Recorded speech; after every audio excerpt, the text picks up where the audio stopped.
Politicians के साथ तो ऐसा करना चाहिए जिस एरिया से वो जीते हों उसी एरिया के गवर्नमेंट कॉलेज में उनके बच्चों को पढ़ना कंपलसरी होता है, तभी वहाँ के गवर्नमेंट कॉलेज। इंडिया का जो करंट एजुकेशन सिस्टम है अगर वो इतना ही अच्छा है तो जो भी सेलिब्रिटीज हैं, पॉलिटिशियंस हैं, वो अपने बच्चों को बाहर पर भेज रहे हैं। A+B का whole square is equal to A² + B² + 2AB। इसका रियल लाइफ में क्या यूज है किसी को नहीं पता, न प्रिंसिपल, न टीचर, न बच्चे, बस पढ़ाई चले जाएगा। जितनी स्विट्जरलैंड की टोटल पॉपुलेशन है उससे ज्यादा इंडिया इंजीनियर्स प्रोड्यूस कर देता है। उसके बाद भी रिसर्च एंड इनोवेशन में स्विट्जरलैंड नंबर 1 पे। इंडिपेंडेंस के बाद से रिपब्लिक ऑफ इंडिया ने 0 नोबेल लॉरिएट्स प्रोड्यूस किए इन साइंस। यूएसए ने 100+ कर दिए। ASER की रिपोर्ट के हिसाब से 83% एजुकेटेड इंडियंस एम्प्लॉयबल ही नहीं है।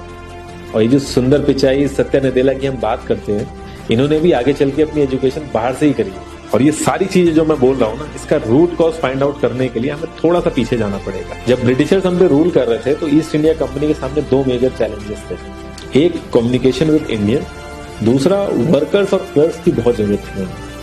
फिर थॉमस बेविंगटन मैकॉय ने हमें इंग्लिश एजुकेशन एक्ट ऑफ 1835 दिया, जिससे उनके दोनों पर्पस पूरे हुए। पहला, उनको बंदे चाहिए थे जो चुपचाप डेस्क पे बैठे, अपना काम करें, क्वेश्चंस ना करें और ज्यादा क्रिएटिव ना हो।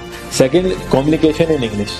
इंग्लिश सबसे ज्यादा बोले जाने वाली लैंग्वेज नहीं है, उसके बाद भी इंग्लिश एक लैंग्वेज की बजाय एक क्लास बन गया इंडिया में।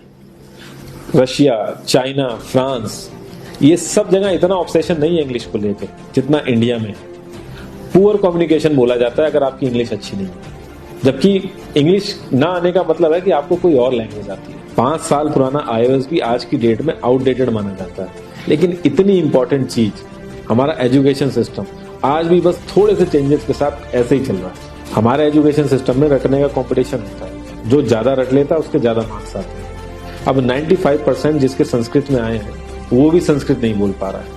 और बेसिक हिस्ट्री होने की बजाय इतनी मोटी मोटी किताबें हैं हिस्ट्री की जिसका कोई मतलब नहीं। अगर आज की डेट में आपको कुछ भी पता करना है, गूगल से पता कर लीजिए, उसके लिए आपको याद करने की जरूरत नहीं है इतना कुछ। और ये गवर्नमेंट स्कूल में हर क्लास में इंग्लिश का सब्जेक्ट है।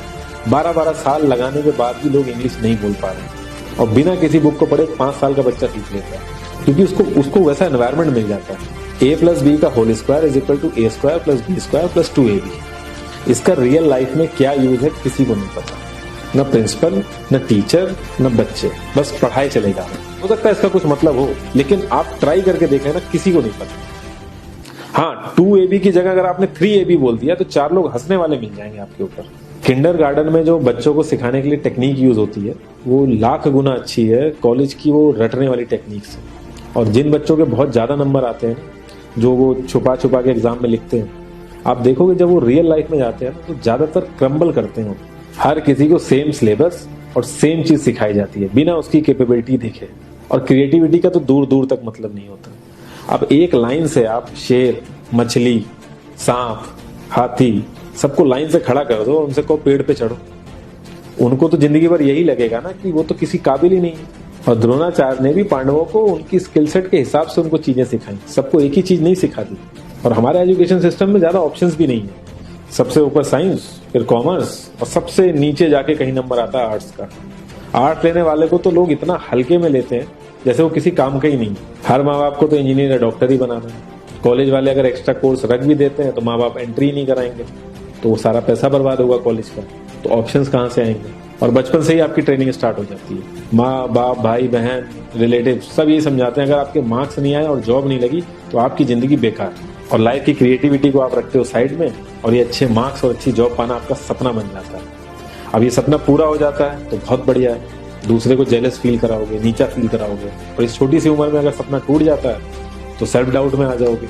इतना बाहर वाले आपको नीचा नहीं समझेंगे जितना आप खुद की नजरों में गिर जाओगे। आप किसी भी 4-5 सक्सेसफुल आदमियों के बारे में सोच के देखिए जिन्हें आप बहुत सक्सेसफुल मानते हो या जिनकी तरह लाइफ आप जीना चाहते हो। मैं ये कह सकता हूँ कि वो इस एजुकेशन सिस्टम की वजह से तो सक्सेसफुल नहीं होंगे, चाहे वो जो भी। धीरू भाई अंबानी, विराट कोहली, आमिर खान, नरेंद्र मोदी, ये सब हमारे इस करंट एजुकेशन सिस्टम के ट्रैप में नहीं फंसे। इन्होंने खुद सीखा, खुद एजुकेट हुए और खुद आगे बढ़े। किसी कंपनी के सीईओ को अगर ये कहा जाए कि आप अपनी कंपनी के सारे डिपार्टमेंट में इंटरव्यू दीजिए, तो कोई गारंटी नहीं है कि वो सारे डिपार्टमेंट के इंटरव्यू निकाल लेंगे। और ये भी हो सकता है कि वो आधे से ज्यादा डिपार्टमेंट के लिए क्वालिफाई ना करे एजुकेशन वाइज।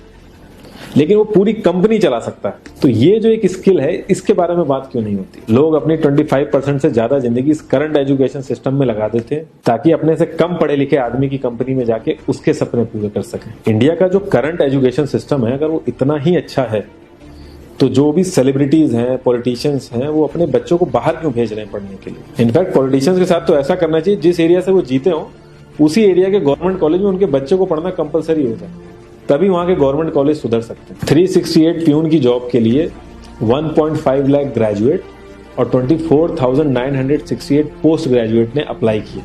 मैं IAS-PCS की तो बात नहीं करता हूँ, वो तो एक पैशन की बात होती है, लेकिन कुछ लोग 5-5, 6-6 साल से तैयारी कर रहे हैं कि कोई भी गवर्नमेंट जॉब मिल जाए उन्हें। उनसे पूछोगे क्यों ऐसे इतने टाइम से लगे हुए हो, तो वो एक ही चीज बोलेंगे कि जॉब सिक्योर है। मतलब आप काम नहीं भी करोगे तो आपको निकाला नहीं जाएगा। ये सारी कामचोरी वाली बातें माइंड में इसीलिए आती हैं क्योंकि हमारा जो करंट एजुकेशन सिस्टम है वो इतना कॉन्फिडेंस ही नहीं देता है कि हम अपनी स्किल के दम पे कहीं जाके काम करें और हमें निकलने का डर ना हो। मैं आने वाले 10 साल की तो बात ही नहीं कर रहा हूँ, अगर मैं आने वाले 5 साल की भी बात करूं तो टेक्नोलॉजीज में इतना ज्यादा चेंजेस आ जाएगा कि जो आज हम पढ़ रहे हैं, जिस स्किल पे हम फोकस कर रहे हैं, पता नहीं वो रेलेवेंट भी होगी कि नहीं उस समय। Cloud computing, SEO, digital marketing, ये सब जॉब्स पहले एग्जिस्ट ही नहीं करती थी। हम लोगों को एजाइल होना पड़ेगा, नई नई चीजों को सीखने के लिए ओपन रहना पड़ेगा।